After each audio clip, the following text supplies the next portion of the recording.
Welcome to the Old Man Orange Podcast. I'm Spencer Scott Holmes. And I'm Ryan Dunnigan. And we get the special kind of holiday of E3 coming at us with 2021's version like this. This was that thing that I remember back in the day when you kind of like waited for E3 before you had the magic of the internet and things like that, and you would wait for you wait for like things like the Nintendo Power or the Game Pro to come in, which would be kind of like almost like maybe like 2 weeks to a month later. I mean, they got it out pretty jiffy on the spot. Those guys were probably working overtime to get that going. But you would get that magical issue of the E3 issue, whatever magazine you were kind of into of gaming. And you just have this thing, be like this cherished catalog that you would look at for like the next like 4 months or something like that, of being like, just getting yourself so prepped for what's coming out and what's all these new games and so on like that. And you could kind of refer back to it. Where I guess then the next step was that once there was G4, that was the big deal. It's like, oh shit, we could watch E3 now. We've never been able to do this before. We could watch 3 days of it. I just remember just being like, just sit at home, be like, oh man, we just gotta hang out and watch these trailers and so on and what's coming out now. And now we're at the point where it's almost like there's so much like, YouTube information or videos or Nintendo's own site and so on like that. But like it's almost like I feel like it doesn't stick in my mind nearly as much. It's like even though you're watching, it's like it's coming from so many different directions at once that I feel sort of bombarded. It's not like as much of a spectacle as it once was. Well, yeah, same thing here. And on top of that, I feel like E3 is slowly become obsolete because you do have everybody putting out their own. I mean, they drop trailers wherever, whenever now. And before, it'd be like, this is the one place to get the newest trailers, Mm-hmm. And then on top of that, it's also like, I don't want to sound like this. Like a lot of the youngins don't know what I'm talking about, but that would be that thing. You look through E3. Not just as a I guess still technically a kid, high school. I kind of refer to that as still a kid nowadays. That's almost like... Yeah, I guess not like a kid, but you're like a senior kid. Well, the thing is, you'd be looking at E3, you see all this cool stuff they're posting up, and they're trying to... Granted, they're trying to get people excited for people that are there for whatever it is they got going on, but there's always this thing like, look, we're handing out here, if you go by the Sega booth, you get a plushie of Sonic. Go by the Microsoft booth, here's some like Master Chief swag, whatever, and there's like, but you can't come unless you work at a fucking GameStop. You're getting the fuck out of here. Like, that was like one of the reasons why people actually wanted to work at GameStop back then, because they could possibly get into an E3 that way. And now you have people saying, oh, too many people there, fuck E3 now, because now it's open to the public. But at the same time, I'm like, I was kind of like, now it's like, kind of go that whole... I know it wasn't their intention to be malicious or anything. I don't think it was any way intended to be. But after all those years of like, look at all this cool shit, you could only look through in a magazine, then it's just like, yeah, fuck you, Well, technically, it was a trade show, so that was meant to be like, it was a bunch of businesses getting together to show off their wares to things and, bring the press in and it like that. I think as time kind of went on, it was like, oh, shit. Businessman's going to want a plushie of Kirby. Yeah, exactly. So it's like, I feel like you're giving it out to the wrong people, but that's almost sort of what it was. It was just to show off your wares, the potential like big buyers and so on like that. But it was. I remember literally in high school, I'd be like, dude, we're gonna get together, we're gonna buy tickets, we're gonna drive down to E3, and then it was like, oh yeah, by the way, you can't get that. You're the public, you dirty public. And it was just like, I remember like there was a local game store, and they're like, well, we're kind of in a bid to see if we can get tickets to there, but since we're mom and pop business, they're not just going to allow anybody in there. I was like, of course. Exactly.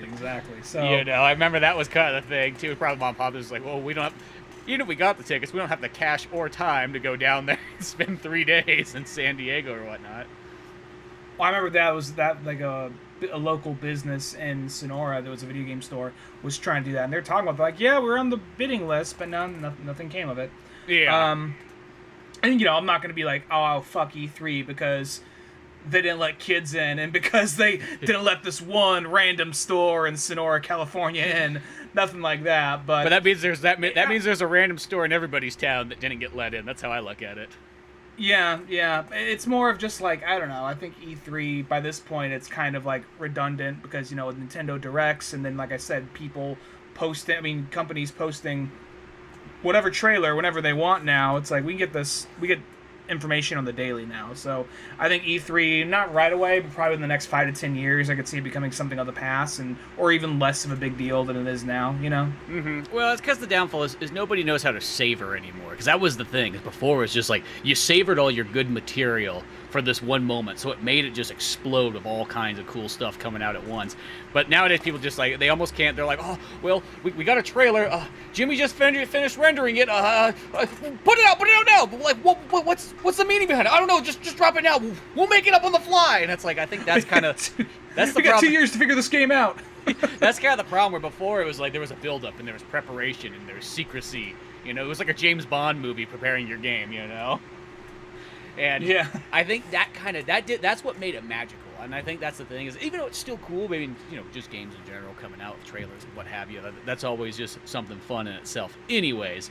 But like it is kind of diluted, I guess, is the kind of the thing here, Now, like every year, there's always a few things that look good, but majority of this year, I was kind of like whatever about. I mean, there is some good stuff that I'm excited for, but a lot of the stuff I'm excited for, I knew it was coming. You know what I mean?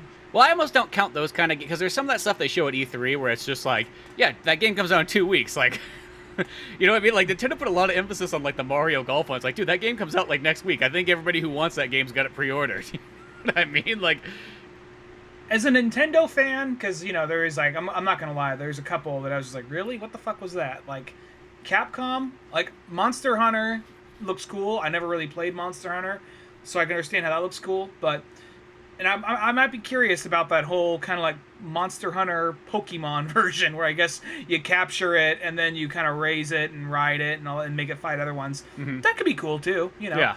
But generally, Capcom's whole presentation, I was like, what the fuck is this? Because like Capcom's like, you guys have some of the most recognizable characters in video games altogether, and you barely utilize any of them. Yeah, well, and sadly, that's kind of how Capcom's been for almost like the last 10 years. Is like, because really there hasn't been a whole lot. There's like, there's a Resident Evil here and there, and Resident Evils can kind of come in different waves nowadays. You get ones that are really good, and then you can get ones that are, I'll even say, like, it's like number 8. It's actually a really cool game. It surprised me actually more than it is. But you don't feel like you're playing Resident Evil at all. I kid you not, that almost feels like I'm playing Castlevania. And it's just like, hey, by the way, this is a funny, weird, modern take on Castlevania that happens to be first person. I would almost believe that more than a Resident Evil. But, it's not saying that it's a bad thing. But, it's like, and even like, Street Fighter. I mean, how long? Street Fighter 5's been out for, like, 6 years or something like that. It's like, that's technically been the only, there's expansion packs and so on like that, too, to add to it. But, there's Mega Man 11, I guess, but there's still not, like, tons and tons of stuff. Devil May Cry 5, but, still very few games throughout you could kind of name as far as, big Capcom ones. When, they used to just make great games all the time, Super Nintendo all the way on up and so on, but... What they have this year for the Capcom one, it was a hipster in a hoodie and a mustache talking for a while about the expansions of Monster Resident World? Evil 8. Oh. Resident Evil 8, yeah. Yeah, they had that. And then they had like Monster Hunter, which I never played it, but I'm sure it's cool. Yeah, people have always said it's good, and I've looked at it my entire life and just never got around to it. I feel kind of bad, but Phoenix Wright, I'm sure it's fun once you get to play it, but I never really got into Phoenix Wright. Yeah, that's another one of those games that I've looked at ever since it came out, like on DS, and I'm like, I should get that game, and I just never have. That's sometimes how it is. You got good intentions for certain of these ones, but at the end of the day, you always got to be honest, there's only so much time to play so many games. Yeah, and then there's also, they just made like, hey, we're going to be doing a lot of Street Fighter tournaments. Isn't that cool? Like, it'd be cool if there's a new Street Fighter game, or a Mega Man game, or a new announcement of Devil May Cry, or shit, just... Or all the other Capcom maybe. series, like, where's Dino Crisis? Where's Onimusha? Where's all of this? They're like, well, those games didn't make enough money, so shut the fuck up. Oh, okay. Yeah, that's right. Capcom likes money. Oh. I thought you guys liked creativity. No. Why do you think the creator of Resident Evil doesn't even work here anymore? I question it, but... I like how demeaning the fucking CEO of Capcom is to, like, the fan base. Give me your fucking wallet. Empty your wallet. Come on, nerd. What do you got in there? What is this? $6 and a receipt for a cookie? What? Where's the money for that cookie? I want it now. Come on, hurry up. Spit the cookie out. Give me the cookie. Give me your fucking cookie. Just starts like just some Give it a tall ass Heimlich. Japanese dude in a suit, just shaking down like this like nerdy ass like 14-year-old. Well, the weird thing too, though, is when I watch E3, like, it's funny, like, the things that I felt like I got most excited for were, like, the stuff that's, like, almost not really even, like, an E3 release kind of thing. More like something you would just drop on a random Tuesday. But it's like, oh, they got an Advance Wars 1 and 2, like, remaster coming out on the Switch. I was almost more excited for that than almost anything else. So I'm like, boy, Nintendo hasn't even done an Advance Wars in a good while.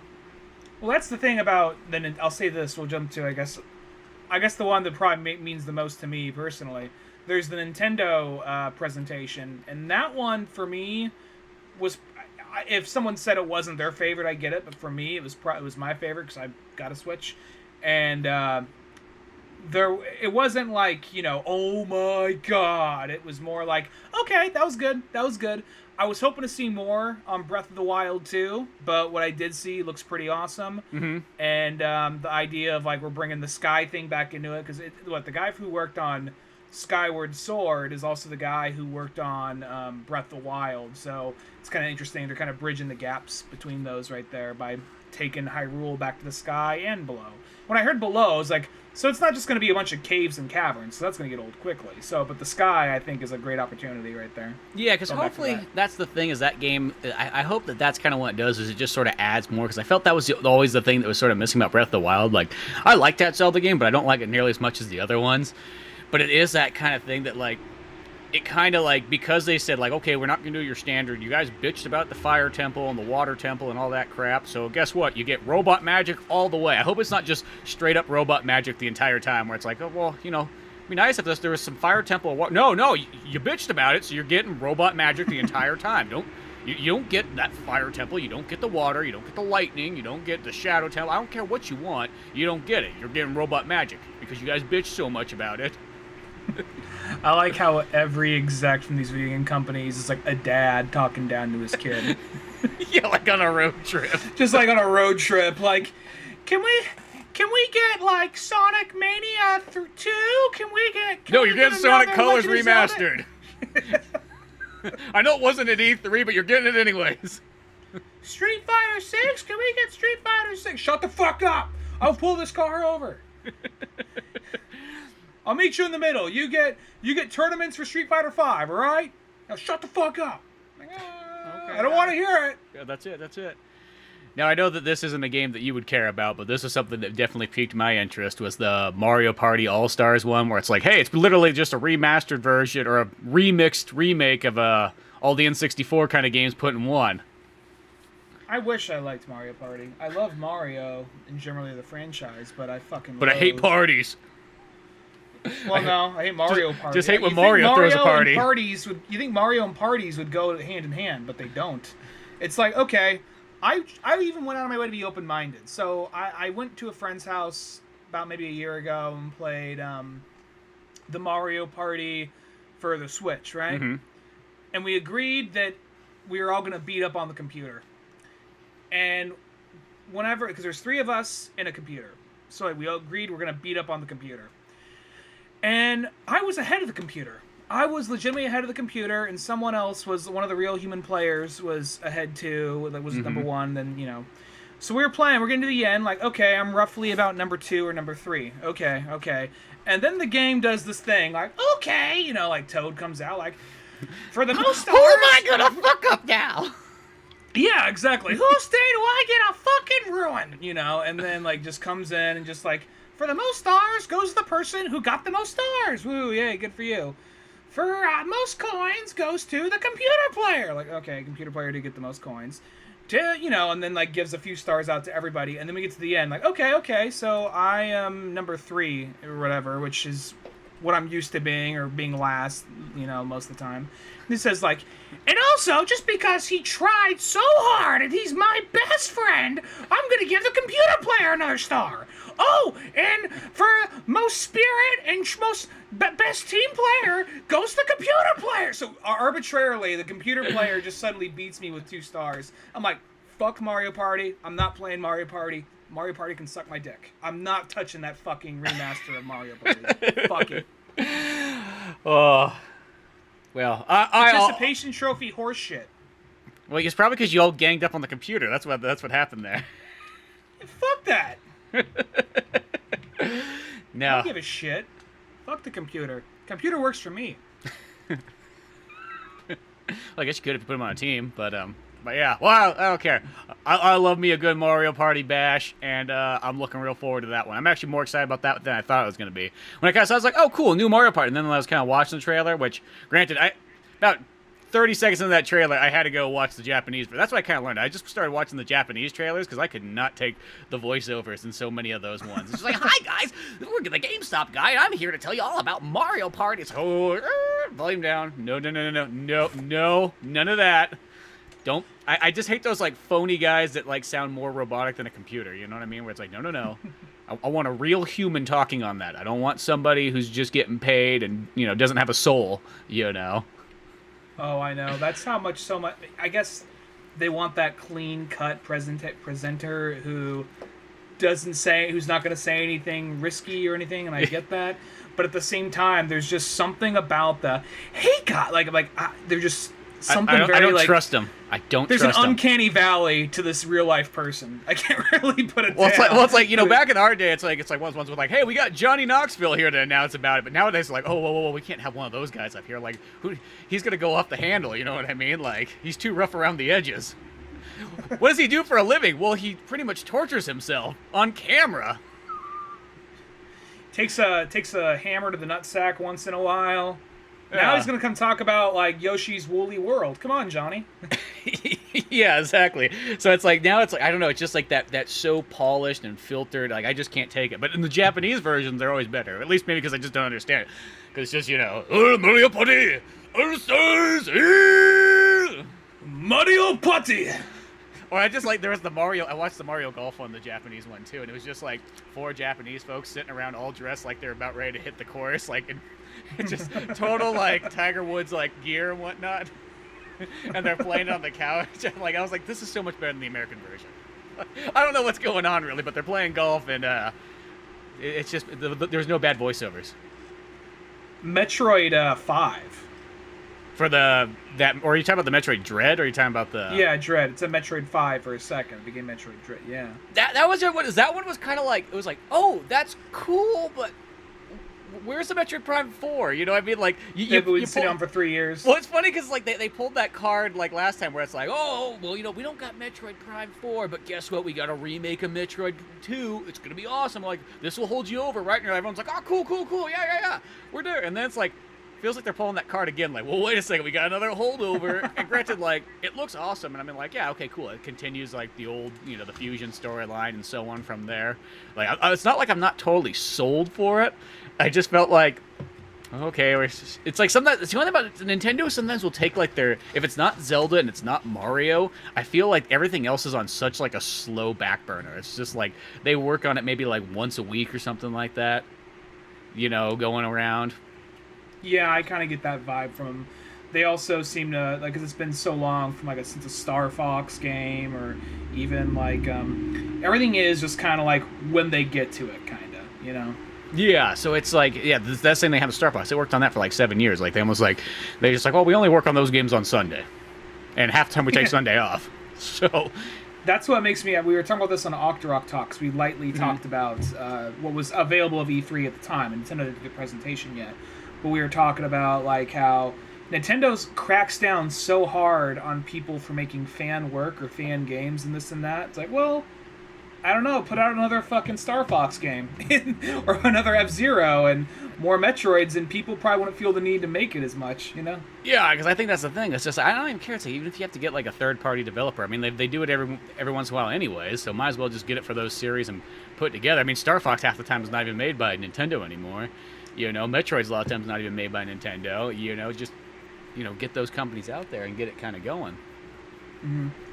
What about, let's see here, there's Nintendo, they brought, I mean, I'm just going to give Nintendo credit because, like, alright, they had we knew Mario Golf was coming out, and then the new announcements for people who give a shit. They had the Mario Party remaster game, then they had the WarioWare game, they had Metroid 5 or Dread, and then they gave more information on Zelda, and then Advance Wars. So it's like, okay, you guys at least brought a couple of franchises out that you haven't touched in a while, like WarioWare and Advance Wars and Metroid.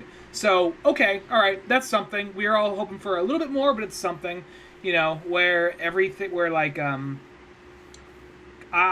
back to the Microsoft one, I don't have a new Xbox yet. I don't even know which one to get. I don't know which series is what. You get the Series X. You don't get the Series S. That's the simplest. Series S is like the little bitch one? Yeah, that's the one that has no disk drive and not nearly as powerful.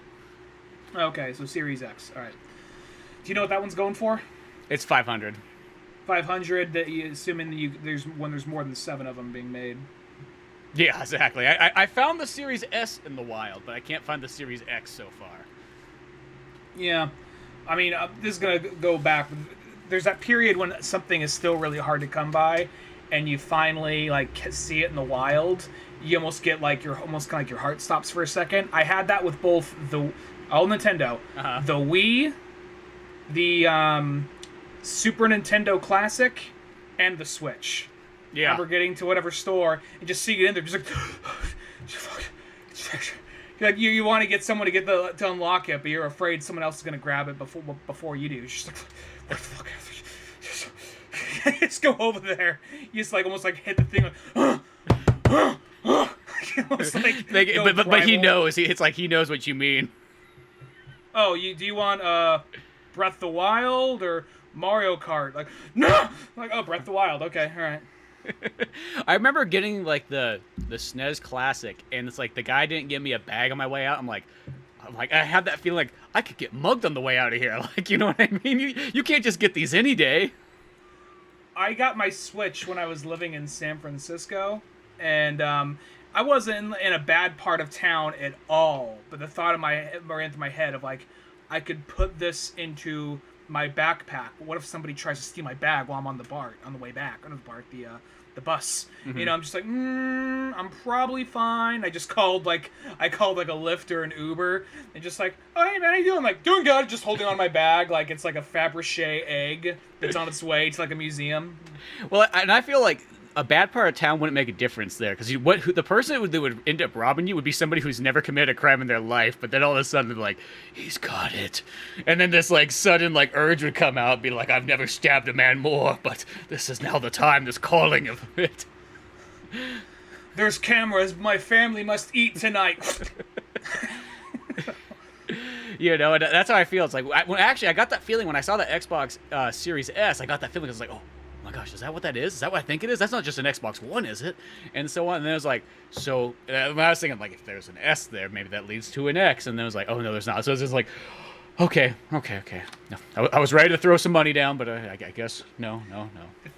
I know we're getting off topic from actual E3, but I just want to say, when you actually go to the person with the little key to take it out of the container, they always have just such a dead-eyed look, and not because they're working at Target or Walmart or whatever, but they're just so tired of being asked about Switches or PS5s or whatever, that when can I get the thing over there? I want to take it home and I want to play it.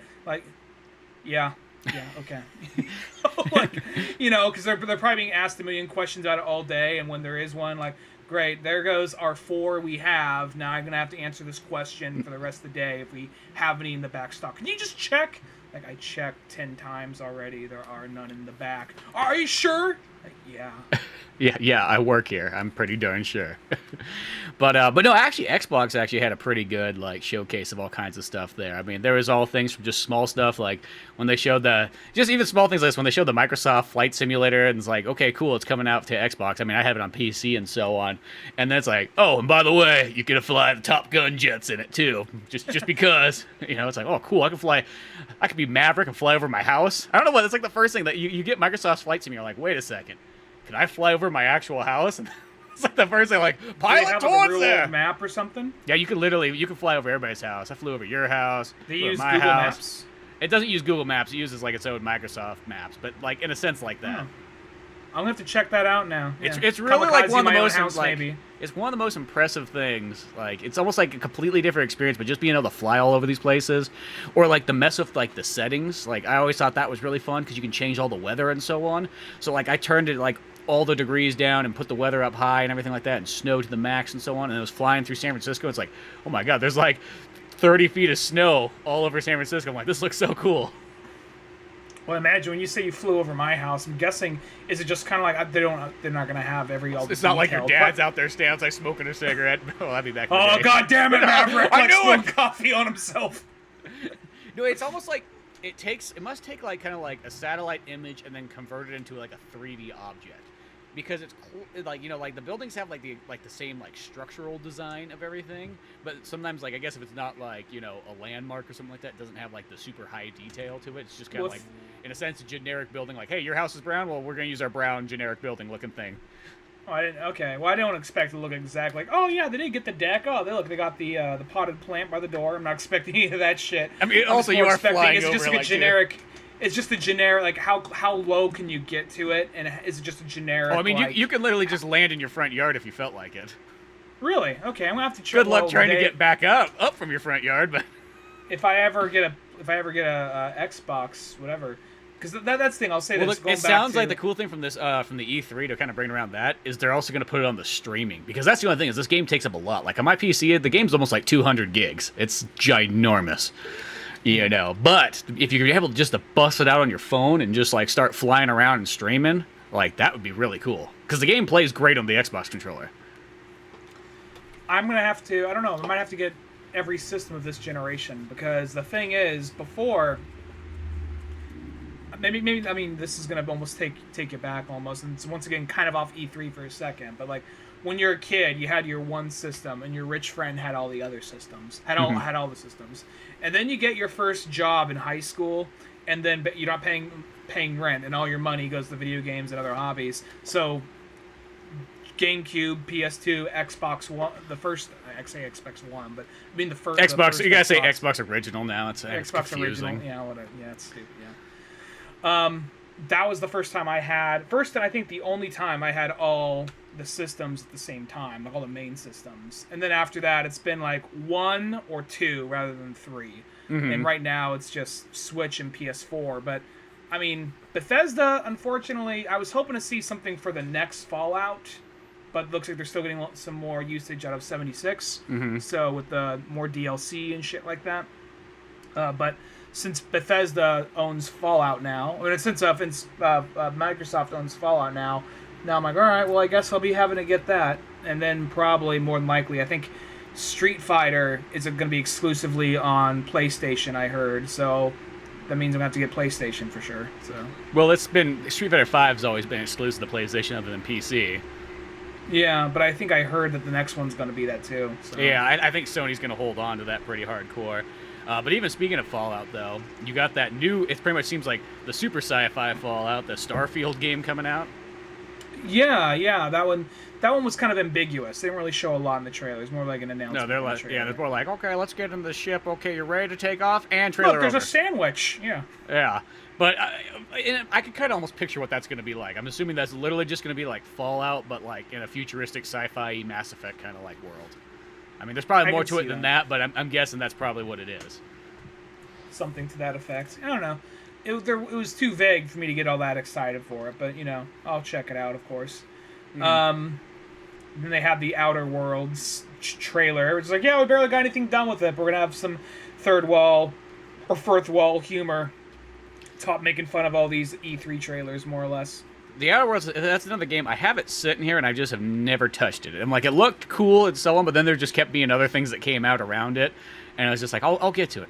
I know everybody says it's like a mixed match between like Fallout and Mass Effect. I'm like, that sounds cool. I'm sold on that, and I just never got around to it. Plus, they use the passenger from Iggy Pop in one of the trailers. So I'm like, okay, maybe we'll see. It's funny. It's probably not actually in the game, but something like that. Like, well, if Iggy approves, so Iggy doesn't approve. They just paid him enough money. Well, still, maybe maybe he is on the board of like approval. I imagine there's all these guys. No shirt. Just everybody else is like in a business suit and so on like that, and then there's just Iggy Pop there. Be like, well, he's here to approve. Does Iggy play a lot of video games? No, he's just here to approve. He's just sitting there like no shirt, just like tight leather black pants, one cowboy boot up on like the on the desk. They're just like, "Well, Iggy, what do you think?" And he just like nods or just stares at him very sternly, like, "Oh, he doesn't like that." Next. Yeah, but we've been working on that for years. Next, you heard Iggy. Or you saw his demeanor. Yeah, exactly. So we're going next. Another thing I thought was kind of neat that I actually, once again, a lot of times for me, I get more excited about like the old crap than I do about like sometimes the new stuff. It's like, oh, they got Age of Empires 4 coming out. I'm like, oh, that's gonna be pretty sweet then. Mike Spencer will be excited about that. I saw that trailer. I mean, Spencer and like 60-year-old historians are all getting like amped up right now. But it's like one of those ones because at the end of the day, I feel like it's weird because like I've always tried to look for other good RTS games, and there's really not a whole lot beyond Command and Conquer, Age of Empires, and like the kind of the spin-offs of that, and then even sort of like I guess StarCraft / Warcraft, those early ones. Like everybody else's one is just I always just feel like I play them and I go, it's just not up to par. It's like one of those things where it's just like, if it's not good enough, it just doesn't make the cut. But I'm like, okay, this new Age of Empires looks like, here we go. It's been a long time since we've had one of these, so that could be kind of fun. They showed it off on Xbox, but you got to have a PC like keyboard and mouse. So those games never work that great on controller. What was I remember I watched the Square Enix one, but I already kind of like forgot a lot of the things in that. Well, the Square one was kind of weird. I will say there's a couple ones because there was that Final Fantasy Origin trailer, which I think is kind of funny because like I've always made this complaint like for like the last like 15 years for action RPGs, is I always felt like whenever those companies would come out with one, I always feel like I go, man, it feels like a half-assed Ninja Gaiden game with RPG elements. Like that was always my like description of how so many action RPGs are. And then it felt like when I saw this, I'm like, oh, you're making an action RPG, and now you're gonna actually use Ninja Gaiden Company Team Ninja. There you go. You fixed that problem that I felt like so many of those games used to have. Where it's just they always felt like just not nearly like a great. Because I feel like that's what makes RPGs. But when you do turn-based, you don't have to have that super like defined like perfect gameplay because you got the turn-based in there to kind of make up for it. But then when it's like they got rid of it, it's like then they just kind of had it just felt like a lesser version of like Ninja Gaiden / even something like Dynasty Warriors style, So that looked kind of interesting. I mean, the trailer the character seems so kind of dumb, but they had the American voiceover, so can't expect much there. But I still felt like, that still looks like Team Ninja meets Final Fantasy. That could be kind of fun. I'm kind of sold on that idea. And then they had the thing that I've been waiting for forever. Once again, it's another old thing. They're like, oh, we're going to do a Final Fantasy 1 through 6 collection. I'm like, oh, that's amazing. Yeah, it's only going to come out for phone and PC. And you're like, literally, why? It should have been only out for Switch. Like, what other system does that need to come out for? You know what I mean? Like, that probably should some be, stupid I mean, rights bullshit if you want to put it on everything, that's fine too. I mean, it does always feel weird when I see Final Fantasy on Xbox. I don't know why. That just never feels like that. Those two systems kind of go together, or that company in the system, but whatever. But I feel like, I mean, hopefully it comes later on. But still, it's like looking at that, like, dude, they're already out on Steam and like the phones. Like, you pretty much can get Final Fantasy 1 through 6. They might be kind of different various versions of them, but they're all on there. So it felt like if you're going to make this nice collection, I think it's supposed to be like, almost in a sense enhanced classic versions. Why is that not on the Switch? I've been waiting for Final Fantasy 6 to appear on the Switch for like a long time. That's why I keep thinking it's going to come on the Switch. So I'm like, well, I'm not going to start up my SNES Classic version because I'll just wait for the Switch version. Because I want that Switch version. And then it's like, oh, well, it's like you give something really cool, and then at the last second you pull the rug out. I felt. Well, it does seem like a weird thing, like not on major consoles, just streaming and computer. That just seems weird to me. Well, it's not streaming, I guess, but it's just... Not streaming, but like phones or whatever, mobile. That just... I mean, granted, I know nowadays if you take your phone and you clip a Bluetooth controller to it, it pretty much is like a souped-up Game Boy. Like, I know that, like, it is. I mean, that's how I play, like, the Xbox stuff. Like, so many of that streaming stuff, if you're ever waiting somewhere, you just whip out your phone, put the controller on it, you're playing Halo 2. Once again, it's like, you got all these games on here, and you keep going back to the old one. Well, it's... Shit, I didn't expect us to be playing Halo 2 portable. They're just saying. Well, you are, you're getting older when it's just like you look at the different things like, oh, look, Metroid 5. And it plays like old Metroid, but it's kind of 3D. Oh, Psychonauts 2. That only took, like, how long to happen? So it's like... That game's been, like, the longest in-process game. It's been, like, 20 years. Maybe not that long. Because I guess Psychonauts came out in, like, 2005. 2004, 2005, something like that. And now that that's finally coming out after all these years. I'm like, don't be wrong. If I get an Xbox, I'm curious to play it, but why so soon at this point? Well, I feel like a lot of games like that are almost destined to. No, I'm not trying to be dick. I hope the game does good because I don't remember the name of that developer, but I like that guy who pushes a lot of those games. It's the guy who works for LucasArts, and he did Brutal Legend and all that stuff. I think he did Sam and Max and Grim Fandango. Yeah, that didn't. Yeah, and Brutal Legends. Yeah, that dude, I like him. Tim Schafer, that's his name. Yeah, I like that guy. But every so often, there's like those games that take so long to come out, and when they finally come out, they don't meet expectation, or they've gone through a bunch of different versions. Like Beyond Good and Evil, like I never played the first one, but when they showed the first 2 trailers, the new Beyond Good and Evil 2, I'm like, wow, that looks amazing. And it's still like we didn't know what we were doing. We're still figuring it out. We got a story, but we're still figuring it out. I'm like, I hope it's good, but I got a feeling that it's almost too ambitious and it's gonna just tank the second it comes out, if it ever comes out. I feel like that kind of happens, and it's, maybe it'll be an okay game. I don't know. I didn't even care for the Beyond Good and Evil 1. I thought I was really gonna like that game, and that game I thought was just kind of an okay one. Like when I kind of played it, I was like, maybe just because everybody talked so highly about it, I kind of played. I'm like, it's like a half-assed Zelda. That's how I sort of felt. I mean, it's got cool character, but like, I had interesting elements, but it wasn't like, I don't know. I just felt like maybe it was just like the hype of it kind of like upped it. But it's like, I wasn't. I mean, I would play a second one, but I definitely was not as impressed with the first one as I thought it was going to be. I thought I was going to love the first one. Well, I never played the first one. I'm just the trailer to the second one that came out, like, God, I think 3 years ago by now. Yeah. 4. That one, just the world it took place in, looked very interesting. It had this whole kind of like, Indian, Southeast Asia kind of look to it, and like cyberpunky and all that. And there's like a monkey with a mechanical arm and all that kind of shit. It was all open world, so it looked very interesting, but at the same time, looked very ambitious. And when something gets that ambitious, it's a very obscure game from like 15 years ago. Who knows? I hope it comes out. I hope it's good. But even though I don't even think that had any presence at this particular E3, because that's a Ubisoft game, I believe, and Ubisoft.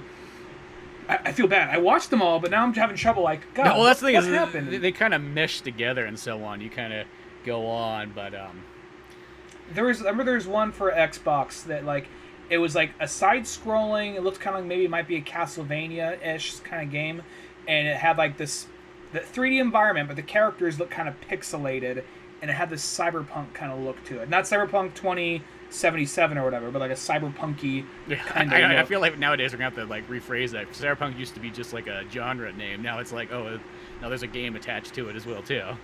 And unfortunately, I'm drawing a blank on the name of this game, but it looked really cool. So it's weird. I'm almost getting to that point where I'm looking more forward to things with a retro aesthetic, but are still kind of a little bit more newer, Mm-hmm. So, yeah. I mean, like, don't get me wrong, like I look forward to newer stuff. I feel like it's even like older series can kind of still win me over. I thought another thing was kind of funny is like, I noticed this was something I noticed in some of these trailers is it felt like the grappling gun from 007 Nightfire is making a comeback all over the place, because in Battlefield 2042, like everybody was grappling all over the place and so on. And then I think in Halo, there was the grappling thing in there because in the trailer it showed that you could like grapple up and like literally grab like the what's the flying one? Like, well, I know it's not like a Banshee, but like I know what you're talking about. You could literally grapple onto him, pull the pilot out, beat him, toss him out, and jump on him. Like, well, that's kind of cool. It feels like I'll probably be that guy who never can get that going. Like, it'd be like one of those things where, like, you could do this, but like try to do it while someone's shooting at you and chaos is going on. It's gonna be real tough.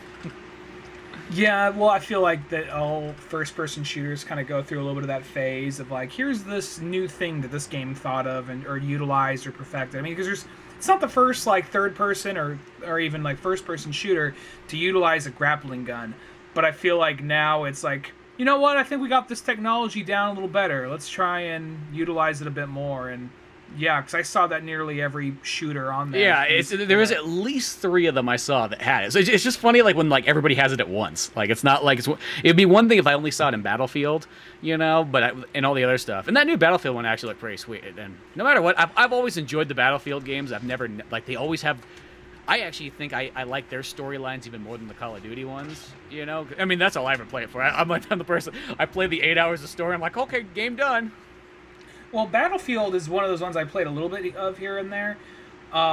And that one, obviously, that's one of those games like Call of Duty. They're really pushing for the a lot of online play, which can still be fun. But I mean, I'll be honest, I'm not someone who's really turned on by a lot of online play. Like, it doesn't really get me a whole lot. But seeing that particular game, like, that actually looks really fun. You know, they said they had up to 128 people on that same screen, and it looks like they're battling somewhere in Saudi Arabia, and there's a big ass storm coming in. They got all these skyscrapers, and they're all just like, you saw like one guy like kamikaze a helicopter with like a warthog or like a Jeep or something. Yeah. So, so it's just like, all right. If you just like kind of, I guess that's the thing about a lot of the military shooters when they try to be so grounded in reality. But this one's just like enough of reality and enough of like sci-fi and over the topness. Yeah, no. It still looks really fun. It's one of those ones like, you can sign me up for pretty much any of those games. Like, they never really, I mean, I know people can like complain about certain aspects of it, but most of those aspects always involve multiplayer, so it's like, does affect me. I always like the stories. That's kind of what I show up for, you know, and I think so many, especially if all those EA games are also like kind of tied in with, Microsoft's Game Pass, so they might all be somewhat easy access to get to. You know, I know EA, Halo. I think, I'm sorry, go ahead.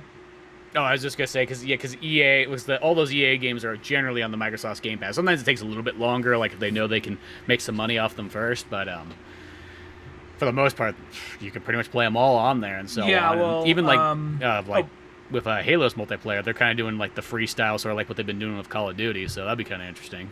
I was gonna say EA. I know that they have a bad reputation, and understandably so, for all the microtransactions and being kind of shitty to their programmers and developers, but I feel like they've gotten so much of that recently, and that's been constantly brought up time after time after time.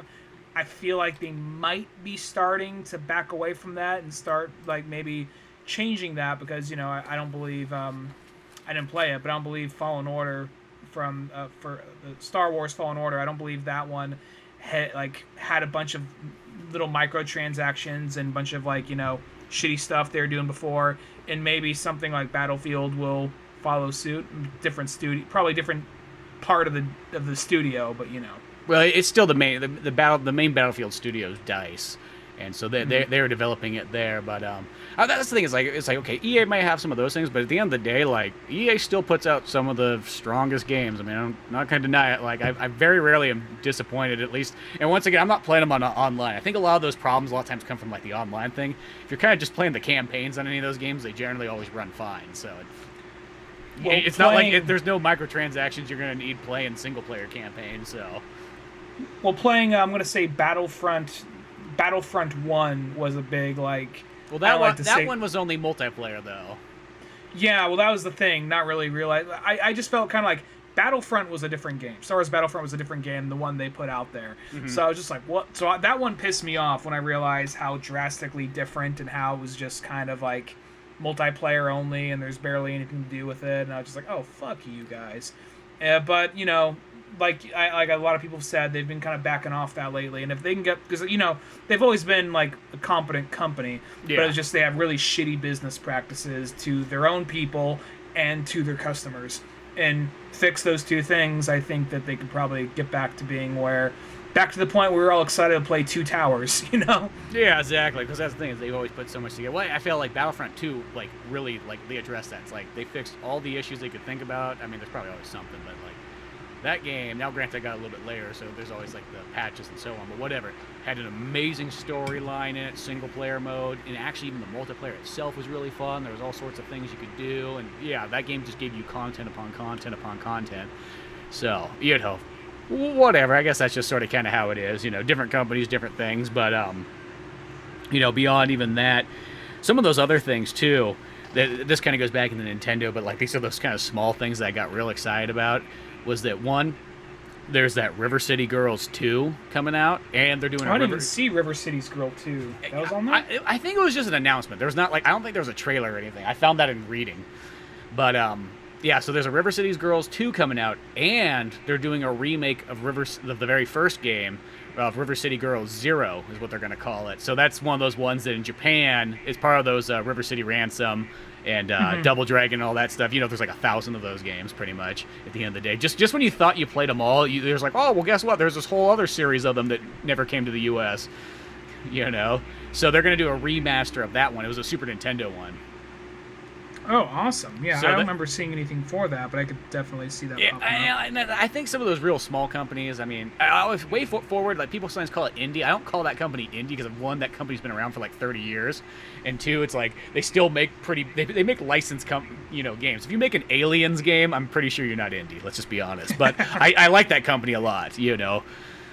And so generally anything that they come out with, I'm kind of excited just to see like what it's going to be and so on. But so that was there. And then, of course, there was also that Zelda handheld. I felt like we kind of knew that Zelda Game & Watch was kind of, once the Mario one came out, it's like, well, what are they going to do next? They're going to do Zelda. But that one actually is one of those things where I'm like, the Mario one's kind of cool. Do you need it? No, you don't need it at all, but it'd be kind of cool to have just to have. But the Zelda one, I feel like that one you could almost get even more use out of, I think. I think that one would be kind of cool because I think that they're only $50 or whatever. I think that was how much the Mario one was. Who knows? They could jack up the Zelda one for all you know. But for that thing, it's like, well, you can always play Zelda over, and it's got Zelda 1, 2, and the idea that it has Link's Awakening in it too. That's pretty badass. Yeah, that was actually because that one's coming out, and that's not one I feel like I need to have, but it'd be cool to have. And I think you're right, that would have more longevity, because what the Mario one had. The Mario one just had Mario 1 and then some Game & Watch games, right? It had Mario 1, it had the Lost Levels Mario 2, and then it had some Game & Watch games. So that was all it kind of, I think that one, I would have said this, if it would have came with, like, in a sense, like, let's call it the All-Stars pack, and it was Mario 1, Lost Levels, 3, and American 2, and if they were all in, like, the NES style, I think I would have bought it.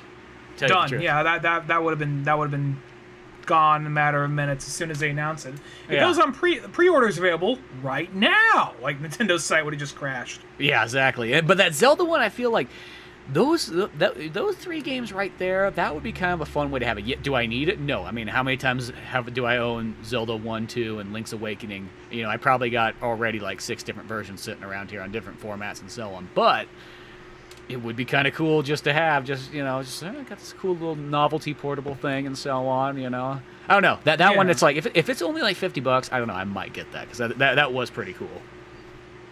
Same thing here. I mean, even if you don't plan on playing it, it sounds like the most, like, just hoarding thing possible to say, but, like, the Mario thing, it looks cool. I probably wouldn't play it. I'd probably pick it up, play it once or twice. Like, oh, that's cool. Then I just go sit on a shelf next to, like, a figurine of Mario, and that's the most use that thing would ever get, Yeah, that's how I sort of felt about it, too. It's like, yeah, you played a couple times, but then you'd be like, well, I could go play this on the Switch, too, or I could go play this on the SNES Classic, or NES Classic, whatever one you want to choose, or I can pull out the actual cartridge if I really felt like it. It's one of those ones, but, yeah, definitely total novelty, but still kind of neat.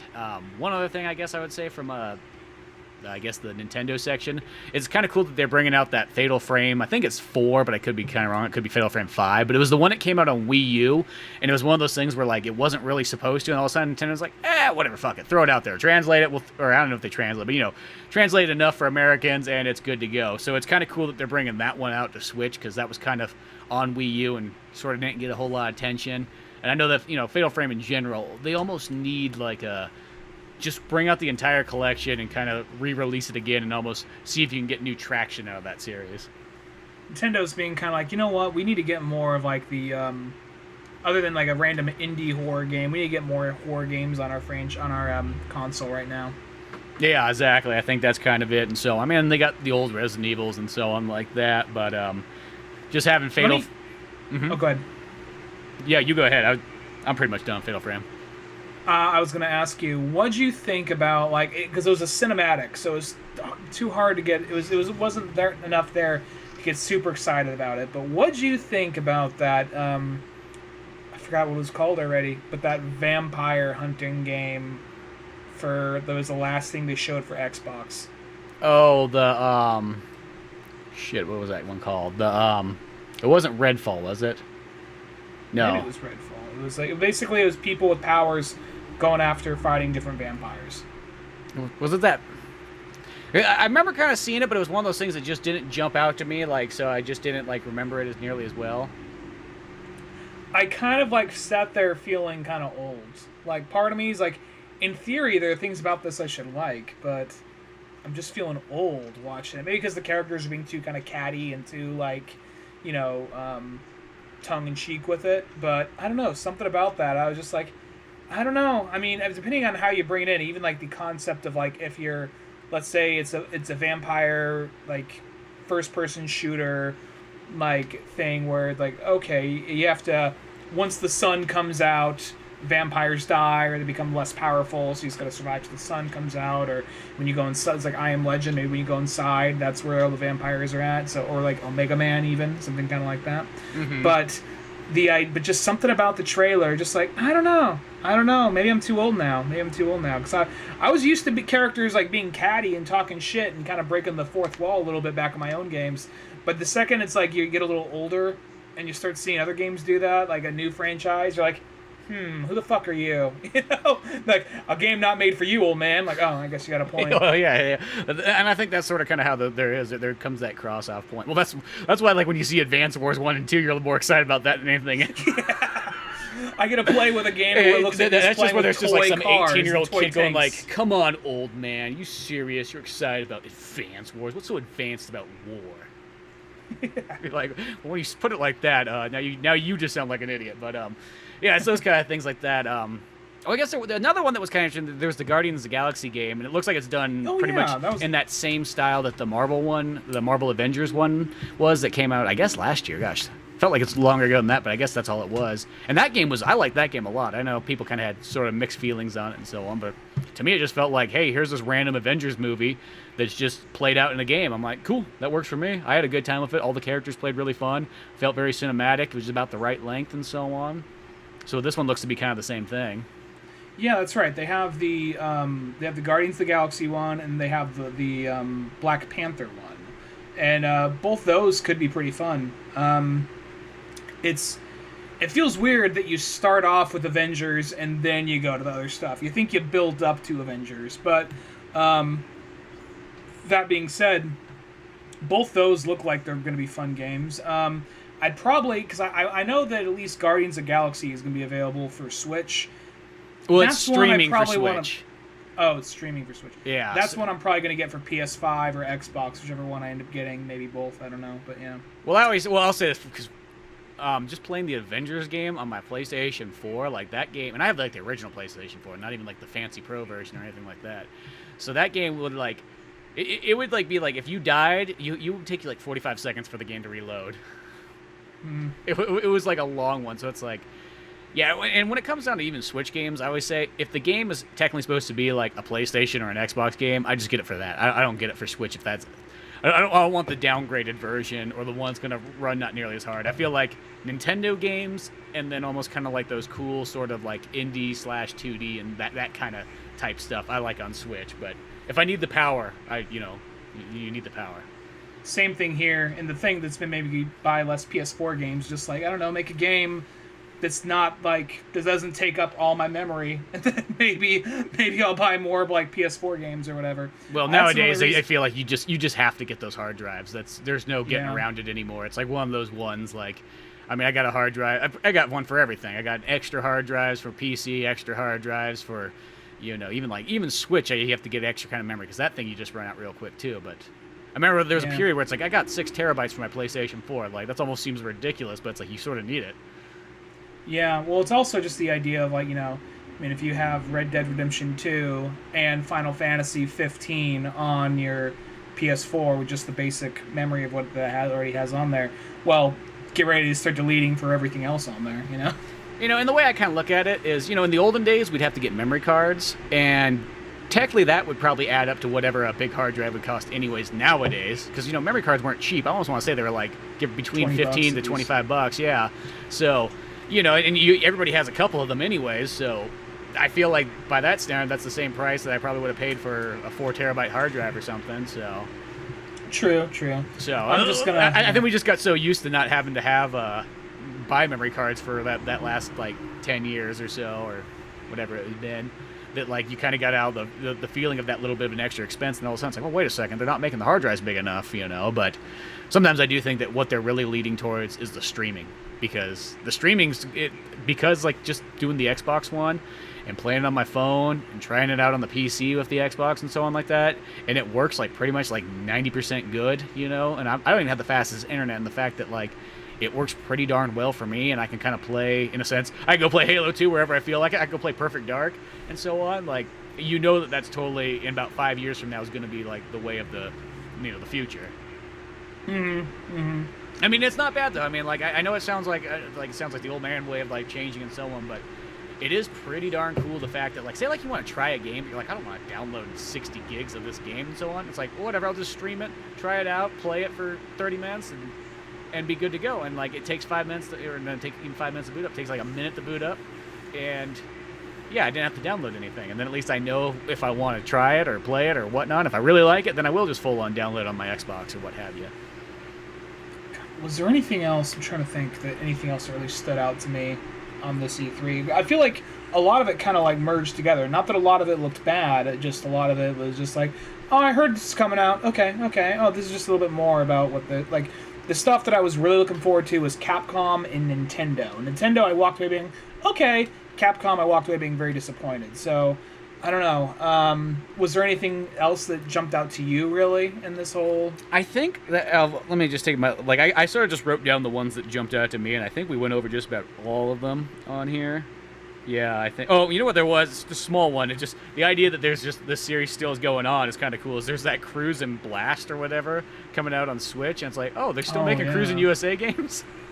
That was all like, I thought, I was like, I'm cool. And I love in the trailer, like, they hit arcade game. I'm like, okay, back up. Don't say they hit arcade game when that arcade system probably exists in, like, every major city and, like, one location maybe only, I don't know if you can call any game a hit arcade game anymore, but still, I just thought the fact that was coming out was kind of cool. There is that Shin Megami Tensei number 5. That's one of those series that I literally have looked at ever since, like, probably, like, the first one came out. No different than some of those other series we've talked about on the show so far, where it's like, I see it. It always has looked kind of cool. I've always kind of wanted to give it a go. I never have. I never have. I actually have some of them sitting on, DS or something somewhere, but I've never, always wanted to, had, like, the idea, but haven't. But then I see that one coming out for Switch, like a new one, like, maybe that's the time to give it a go. Maybe that's it, Well, I don't really remember Shin Megami Tensei stuff that well. I remember, like, trailers for it back when it... I remember trailers and a little bit of it, of, like, when it first came out. I want to say the first one was on PS2, right?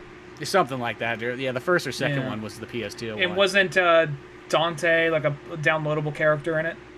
Maybe he was. One of them? I don't remember that, but I could kind of see that. Not downloadable, but like a secret character in one of the games. That, like, I thought. Maybe I'm wrong. Well, because it always just sort of looked like demonic sort of Final Fantasy was, like, the best way to sort of describe it.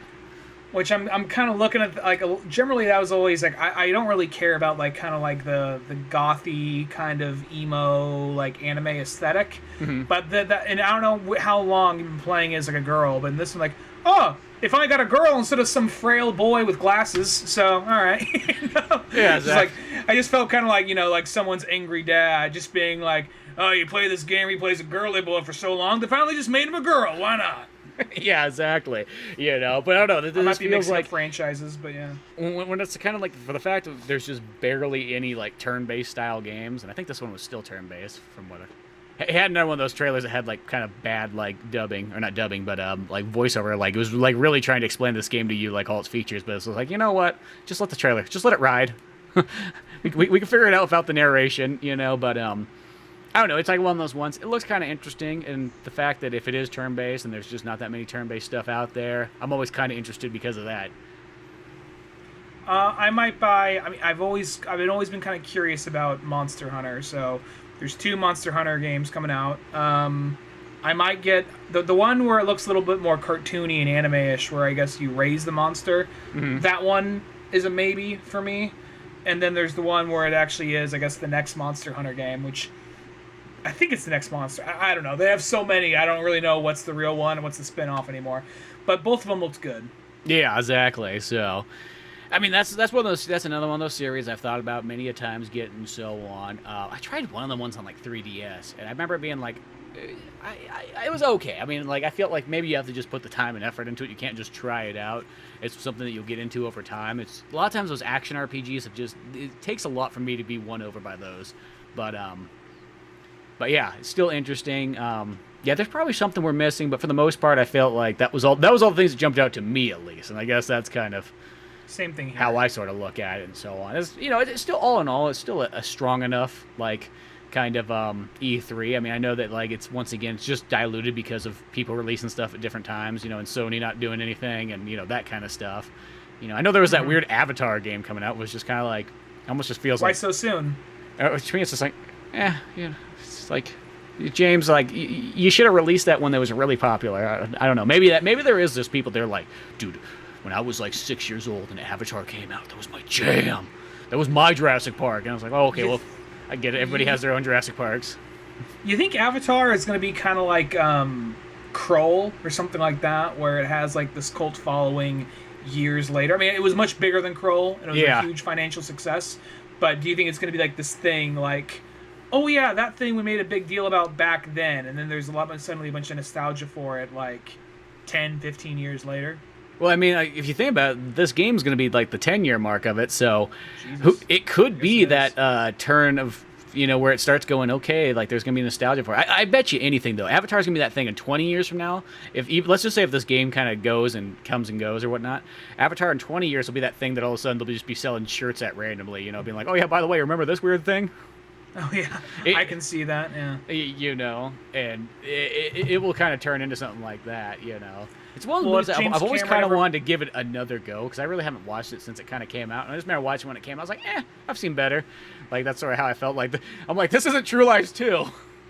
Well, at the same time, my thing was like, people... sir, did you know what you were going into? I thought I was going to True Lies 2. I'm like.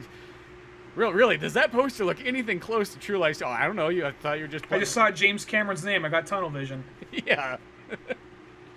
It's one of those things where I remember seeing Avatar and I remember liking it, but then like not being... other people being like, wow, I was blown away. And I in all honesty, I guess you haven't seen a lot of like theatrical sci-fi movies try and do things to that level, to that point, I guess. Mm-hmm. But I guess playing a lot of video games and reading a lot of comics, it seemed rather kind of tame on the sci-fi end. So people being blown away by the level of sci-fi shit. I'm like, I feel like I've seen other versions of this before, but then again, I'm still, I'd still see a new movie or I'd check out the game if it was, cheap price, but or got a lot of good reviews at least. Yeah. James Cameron's apparently has like 5 sequels planned, and it's been making them for like the last couple of years. So who knows? Yeah, exactly. I know it's been like ever since the last one, but yeah, beyond all that good stuff, I think that's a nice little wrap up of E3, all the kind of fun things that kind of were highlighted and so on. Look forward to some of these games coming out. There's going to be at least a good handful of stuff coming out this year. Not like one of those ones where you're waiting 3 years for it and so on, but we'll see where that all kind of takes us. But till then, you can go to oldmanorange.com for more podcasts, cartoons, comic books like Pizza Boys, and all that good stuff. I'm Spencer Scott Holmes. And I'm Ryan Dunnigan. And I'll see you some other time. Later, folks.